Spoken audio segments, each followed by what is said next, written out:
भगवान बुद्ध कहते हैं कि मन ही सब कुछ है, जैसा आप सोचते हैं वैसे ही बन जाते हैं। जिसने अपने मन को जीत लिया उसने सारा संसार जीत लिया।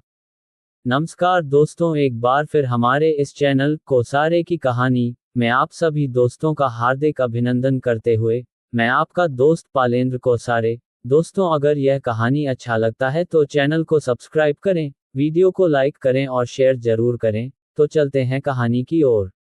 मनुष्य का मन अत्यंत चंचल और जटिल होता है।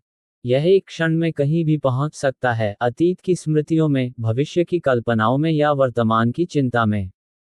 मन की इसी चंचलता के कारण व्यक्ति दुख, तनाव, भ्रम और अशांति से घिर जाता है। इसलिए मन को नियंत्रण में रखना एक आवश्यक कला है, जो जीवन को सफल, संतुलित और सुखद बना सकती है। इस लेख में हम मन को कंट्रोल करने की विभिन्न विधियों को विस्तार से जानेंगे। 1. मन क्या है? मन हमारे विचारों, भावनाओं, इच्छाओं और संकल्पों का केंद्र है। ये हमारी चेतना का वह हिस्सा है जो निर्णय लेता है, सोचता है, कल्पना करता है और अनुभव करता है।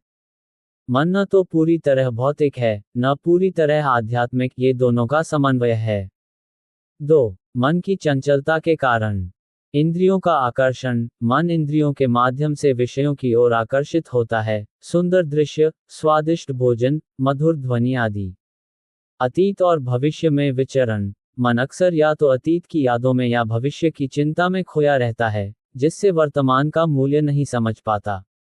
वासनाएं और इच्छाएं। अनियंत्रित इच्छाएं मन को बेचैन रखती हैं। बाहरी परिस्थितियों का प्रभाव, समाज, मीडिया, लोगों की बातें आदि मन को प्रभावित करते हैं। 3. मन को नियंत्रित क्यों करें? आत्मिक शांति पाने के लिए, तनाव और चिंता से मुक्त रहने के लिए, सकारात्मक सोच और निर्णय लेने की क्षमता बढ़ाने के लिए, आध्यात्मिक उन्नति के लिए, अपने जीवन के लक्ष्य की ओर केंद्रित रहने के लिए। 4. मन को नियंत्रित करने की प्रमुख विधियां। 1. ध्यान, मेडिटेशन। ध्यान एक अत्यंत प्रभावी विधि है जिससे मन को एकाग्र और शांत किया जा सकता है। प्रतिदिन 15-30 मिनट ध्यान करने से मन की चंचलता कम होती है। विधि: शांत स्थान पर बैठकर आंखें बंद कर अपनी सांसों पर ध्यान केंद्रित करें। विचार आए तो उन्हें जाने दें, लड़ें नहीं। लाभ: मानसिक शांति, एकाग्रता में वृद्धि, आत्म जागरूकता। 2. योगाभ्यास। योग केवल शारीरिक व्यायाम नहीं, बल्कि यह मन और आत्मा को संतुलित करने का माध्यम भी है। प्राणायाम, श्वास अभ्यास जैसे अनुलोम विलोम, भ्रामरी आदि से मन की उथल पुथल शांत होती है। योगासनों से शरीर में ऊर्जा का प्रवाह संतुलित होता है और मन प्रसन्न रहता है। 3. सकारात्मक सोच, पॉजिटिव थिंकिंग। नकारात्मक विचारों से मन अस्थिर होता है। सकारात्मक सोच को अपनाकर मन को मजबूत बनाया जा सकता है। कैसे करें? प्रतिदिन आत्म संवाद करें, मैं शांत हूं, मुझे सब ठीक करना आता है। लाभ: आत्मविश्वास में वृद्धि, तनाव में कमी। 4. विचारों का निरीक्षण, थॉट ऑब्जर्वेशन। मन में जो भी विचार आ रहे हैं, उन्हें तटस्थ भाव से देखना सीखें। विधि: विचार आए तो उन्हें पकड़ने या रोकने की बजाय बस देखें, जैसे वे आसमान में बादल हों। लाभ: मन पर पकड़ मजबूत होती है, प्रतिक्रिया देने से पहले सोचने की क्षमता बढ़ती है। 5. स्वर अनुशासन, सेल्फ डिसिप्लिन। मन को नियंत्रण में रखने के लिए स्वयं पर अनुशासन आवश्यक है। जैसे कि नियमित दिनचर्या बनाना, सीमित और शुद्ध भोजन करना, इंद्रिय संयम रखना, टीवी, मोबाइल, सोशल मीडिया की आदतों पर नियंत्रण। 6. संगति और वातावरण। आप जिन लोगों के साथ समय बिताते हैं और जिस वातावरण में रहते हैं, वह आपके मन पर गहरा प्रभाव डालता है। अच्छे विचारों वाले लोगों की संगति करें। प्रेरणादायक पुस्तकें पढ़ें। शांत और स्वच्छ वातावरण में समय बिताएं। 7. सेवा और करुणा, सर्विस और कंपैशन। जब मन दूसरों की सेवा और भलाई में लगा होता है, तो वह स्वयं की चिंताओं से मुक्त हो जाता है।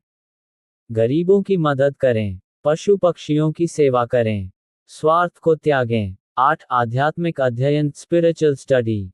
भागवत गीता, उपनिषद, रामायण, बुद्ध वचन आदि ग्रंथों का अध्ययन मन को उच्च विचारों की ओर प्रेरित करता है। आत्मा, परमात्मा, कर्म, मोक्ष आदि विषयों पर चिंतन करें। किसी गुरु या मार्गदर्शक से सीखें। 5. मन को कंट्रोल करने में आने वाली बाधाएं। आलस्य, ध्यान या योग करने में मन को आलस्य आता है। असहजता, प्रारंभ में अभ्यास कठिन लगता है। अविचारशील संगति, गलत संगति मन को भटकाती है। प्रेरणा की कमी, बिना लक्ष्य के मन को नियंत्रित करना कठिन होता है। समाधान, धीरे धीरे अभ्यास करें, छोटे छोटे लक्ष्यों से शुरुआत करें और नियमित रूप से अपने प्रगति की समीक्षा करें। 6. मन के नियंत्रण में सफलता के संकेत। मन अधिक शांत और स्थिर रहता है। विचारों में स्पष्टता आती है। प्रतिक्रियाओं की बजाय उत्तरदायित्व से निर्णय होते हैं। जीवन में संतोष और संतुलन की भावना बनी रहती है। 7. मन पर नियंत्रण का अंतिम लक्ष्य। योगशास्त्रों और वेदांत के अनुसार मन को पूरी तरह नियंत्रित करने का अंतिम लक्ष्य आत्मा की अनुभूति है। जब मन शांत होता है, तब आत्मा की वास्तविक प्रकृति का अनुभव होता है। यही मुक्ति है, मोक्ष है।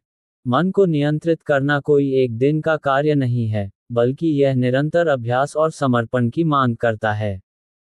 ध्यान, योग, सकारात्मक सोच, सेवा और आध्यात्मिक साधना जैसे उपायों से मन को धीरे धीरे नियंत्रित किया जा सकता है। जब मन नियंत्रण में आता है, तब व्यक्ति भीतर से स्वतंत्र, शांत और शक्तिशाली अनुभव करता है। इसलिए जीवन में सफलता, सुख और शांति के लिए मन पर विजय पाना आवश्यक है।